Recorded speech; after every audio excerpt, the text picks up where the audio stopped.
മകരമാസക്കുളിരിൽ പൂത്തുലഞ്ഞ സൂര്യകാന്തി പൂക്കൾ കാഴ്ചക്കാരുടെ മനം നിറയ്ക്കുന്നു. വയനാട് മാതമംഗലം മണ്ണൂർക്കുന്നിലാണ് 20 സെന്റിൽ നിറയെ സൂര്യകാന്തി പൂക്കൾ വിരിഞ്ഞു നിൽക്കുന്നത്. പുത്തൻവീട് അയ്യപ്പന്റെ സ്ഥലത്ത് ജ്യോതി കർഷക സംഘത്തിന്റെ നേതൃത്വത്തിലാണ് സൂര്യകാന്തി വിളയിച്ചെടുക്കുന്നത്.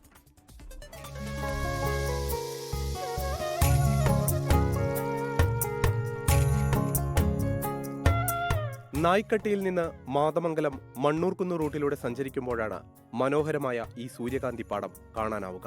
പീതവർണ്ണത്തിൽ തലയുയർത്തി നിൽക്കുന്ന ഈ പൂക്കൾ ആരുടെയും മനം കവരും. ഗുണ്ടൽപേട്ടിലെ പൂപ്പാടത്തെ ഓർമ്മിപ്പിക്കുന്ന തരത്തിലാണ് 20 സെന്റ് നിറയെ സൂര്യകാന്തികൾ പൂത്തു നിൽക്കുന്നത്. പ്രദേശവാസിയും കർഷകനുമായ പുത്തൻവീട് അയ്യപ്പന്റെ കൃഷിയിടത്തിൽ ജ്യോതി കർഷക സംഘത്തിന്റെ നേതൃത്വത്തിലാണ് സൂര്യകാന്തി കൃഷി ഇറക്കിയത്. 2 മാസങ്ങൾക്ക് മുമ്പാണ് നിലമൊരുക്കി ഗുണ്ടൽപേട്ടിൽ നിന്ന് വിത്തെത്തിച്ച് കൃഷി ഇറക്കിയത്.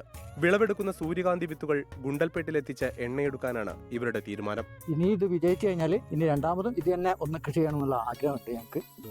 കാണാനൊക്കെ ഒരുപാട് ആൾക്കാർ വരുന്നുണ്ട് സന്ധ്യാസമയത്ത്. പൂത്തുലഞ്ഞു നിൽക്കുന്ന സൂര്യകാന്തി പാടം കാണാൻ നിരവധി ആളുകളാണ് ഇവിടേക്ക് എത്തുന്നത്.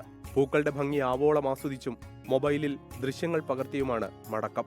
ഇനിയും സൂര്യകാന്തി കൃഷി ചെയ്യാനാണ് ഇവർ ആലോചിക്കുന്നത്. 24 വയനാട്. ലോകത്തെവിടെയായാലും ഏത് സമയത്തും 24 വാർത്തകളും ഓഗ്മെന്റഡ് റിയാലിറ്റി പാക്കേജുകളും എക്സ്പ്ലെയിനറുകളും വിശദമായി കാണാൻ ഞങ്ങളുടെ യൂട്യൂബ് ചാനൽ നിങ്ങൾക്ക് സബ്സ്ക്രൈബ് ചെയ്യാം.